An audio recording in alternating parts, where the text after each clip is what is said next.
Assalamualaikum warahmatullahi wabarakatuh. Kembali lagi bersama saya Setio Prayogo di channel S Prayogo. Sebelumnya semoga kita semua dalam keadaan sehat walafiat, tetap dalam lindungan Tuhan Yang Maha Esa Allah Subhanahu wa taala. Sebelumnya saya ucapkan banyak terima kasih kepada seluruh sahabat-sahabat petani nilam di seluruh Indonesia yang sudah mensupport video-video saya di channel saya, dan kemarin juga sudah ada yang chat secara pribadi ke nomor saya dan kita sempat diskusi. Terima kasih sudah menghubungi saya.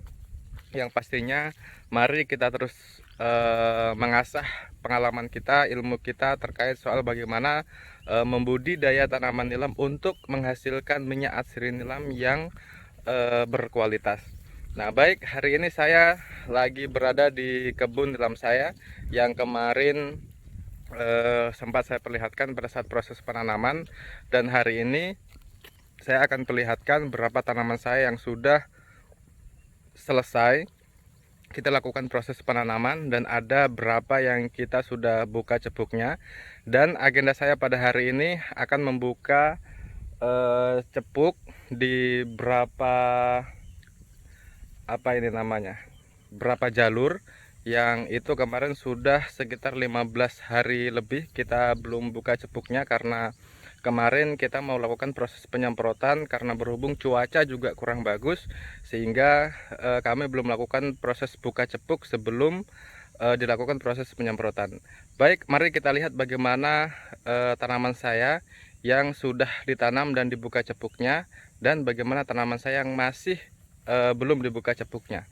Mari kita lihat kondisinya seperti apa. Baik, kepada sahabat-sahabat petani nilam di seluruh Indonesia, ini adalah kondisi tanaman saya karena 2 hari terakhir ini cuaca curah hujan itu sangat tinggi, sehingga di kondisi lahan yang kami tanami nilam itu masih tergenang air seperti ini, dan rencananya nanti kita akan buatkan jalur pembuangan dari genangan air seperti ini. Nah, kepada seluruh sahabat petani nilam di seluruh Indonesia, saya selalu katakan kalau misalnya kita menanam di lokasi datar dan itu harus kita menggunakan metode digulut seperti ini, agar supaya kenapa ketika curah hujan tinggi dan media tanam kita tergenang air seperti ini, maka masih ada jarak antara tanaman nilam kita dengan genangan air itu ada spasinya begitu, sehingga full tanaman kita tidak tergenang oleh air. Nah, jadi ini kemarin terakhir kita menanam di bedengan yang ini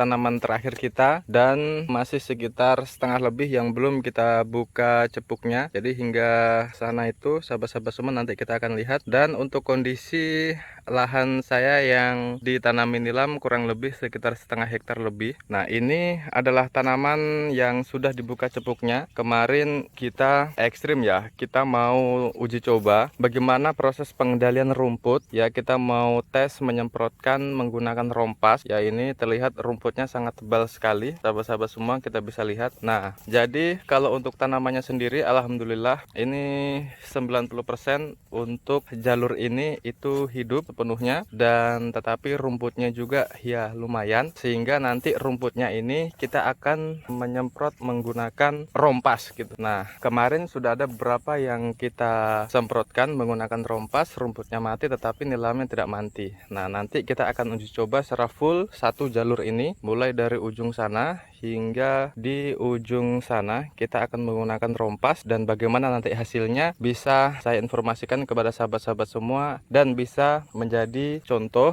kalau misalnya di lahan sahabat-sahabat semua menggunakan rompas itu bisa mati. Nah, kemarin rencananya kita akan menggunakan pembakar ya di lahan ini, tetapi saya mau tes dulu menggunakan rompas. Kalau misalnya menggunakan rompas nilam tidak mati, maka jalan terakhir kita akan menggunakan pembakar gitu. Nah, jadi kalau menggunakan pembakar tentu jangan sampai mengenai tanaman nilam kita. Nah, ini untuk satu jalur ini kondisinya seperti ini sahabat-sahabat semua. Jadi rumputnya sudah mulai tebal dan nantinya kita akan kendalikan menggunakan rompas. Nah, baik, mari kita coba lihat jalur yang di sebelah. Nah, ini sahabat-sahabat semua, jalur yang di sebelah ini baru setengah yang sudah dibuka cepuknya. Kondisinya seperti ini, kita bisa lihat sahabat-sahabat semua.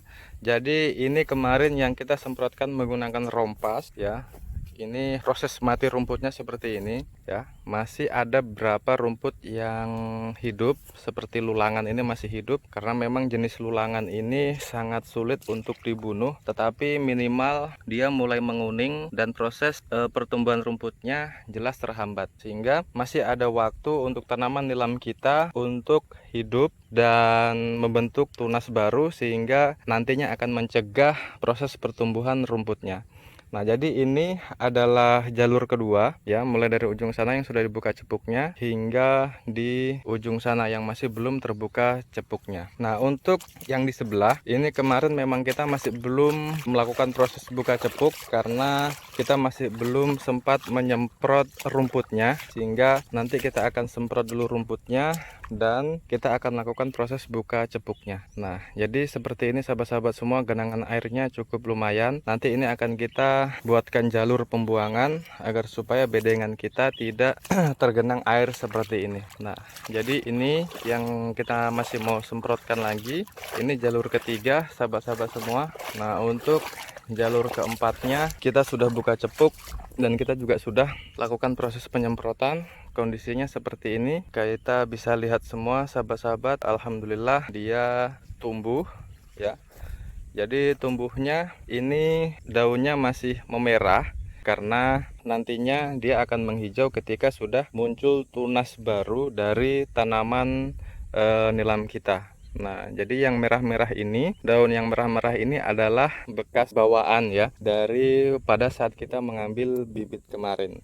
Nah, ini untuk jalur yang ini rencananya kita akan buka hari ini. Satu jalur ini yang sudah dilakukan proses penyemprotan, dan untuk yang jalur sebelah ini masih belum dilakukan proses buka cepuk karena kita masih mau lakukan proses penyemprotan terlebih dulu. Nah, seperti ini kondisinya sahabat-sahabat semua. Jadi mudah-mudahan ini yang di sebelah sini ini bisa hidup, bisa subur dengan perawatan kita nantinya. Dan untuk yang di sebelah pondok sana itu juga kondisinya sama, masih belum kita lakukan proses penyemprotan rumput, dan yang pastinya kondisinya juga hampir sama dengan kondisi yang seperti ini. Nah, jadi kepada sahabat-sahabat petani nilam di seluruh Indonesia, jadi ini saya perlihatkan tanaman saya, dan mudah-mudahan di lokasi saya ini bisa menghasilkan minyak yang produktif ya, artinya maksimal, sehingga tentu ini akan seimbang nantinya dengan pengeluaran kita. Nah, untuk metode tanam kita kepada sahabat-sahabat semua, ini kita buat zigzag seperti ini ya. Kita bisa lihat kita buat zigzag seperti ini dengan jarak tanam kurang lebih 50 kali 50 ya. Satu bedengan kita isi 2, tetapi jarak antara bedengan satu dengan bedengan yang sebelah ini kurang lebih sekitar 80, ada yang 80, ada yang hingga 100 cm gitu. Nah, sehingga yang pertama tadi kita buat satu jalur dalam satu bedengan. Yang ini karena bedengannya agak besar sehingga kita buat dua tanaman, dua jalur dalam satu bedengan. Nah, semoga nantinya ketika tumbuh ini kita bisa mudah mengendalikan rumputnya. Dan kepada sahabat-sahabat semua, pasca kita lakukan proses buka cepuk ini ya, nantinya saya akan melakukan proses pengocoran terlebih dulu. Kita akan lakukan proses pengocoran pupuk, dan kita belum melakukan proses penyemprotan. Kita akan lakukan pengocoran. Setelah melakukan proses pengocoran pupuknya, baru kita akan lakukan proses penyemprotan. Nah, penyemprotannya itu penyemprotan untuk mengendalikan penyakit, dan yang kedua untuk mengendalikan hama yang akan menyerang tanaman nilam kita. Nah, biasanya kalau hamanya itu hamanya adalah kutu kebul ya, kutu daun, yang itu menyebabkan ujung dari daun tanaman dalam kita itu menggulung. Nah, sehingga itu nanti kita akan semprotkan menggunakan Miami supaya kutu-kutu yang ada di tanaman dalam kita itu bisa hengkang, bisa mati gitu. Nah, jadi kepada sahabat-sahabat semua, terus ikuti video-video saya, nantinya akan saya perlihatkan seluruh aktivitas pemeliharaan tanaman nilam di lokasi saya ini. Dan kalau misalnya ada yang ingin jalan-jalan kemari bisa. Lokasi saya ini berada di Tetelara ya, cukup lumayan lah kalau dari pemukiman. Kurang lebih kalau kita parkir motor itu sekitar 1 kiloan lah kita jalan. Tetapi mudah-mudahan dengan jarak yang cukup lumayan ini kita bisa mendapatkan profit yang sesuai dengan apa yang kita keluarkan. Baik, kepada seluruh petani nilam di seluruh Indonesia, terima kasih sudah mampir di channel saya dan menyaksikan aktivitas saya di seputaran tanaman nilam. Mudah-mudahan dengan aktivitas saya ini juga saya mohon doanya kepada seluruh teman-teman petani nilam di seluruh Indonesia agar supaya tanaman nilam saya dengan perawatan nantinya yang kita akan lakukan bisa hidup subur sesuai dengan harapan kita semua, sehingga hasilnya bisa memuaskan sesuai dengan harapan kita semua. Terima kasih kepada seluruh petani nilam di seluruh Indonesia. Mohon maaf kalau ada kata-kata saya yang salah, dan sekali lagi saya ucapkan banyak-banyak terima kasih. Saya Setio Prayogo, salam petani nilam Indonesia. Wassalamualaikum warahmatullahi wabarakatuh.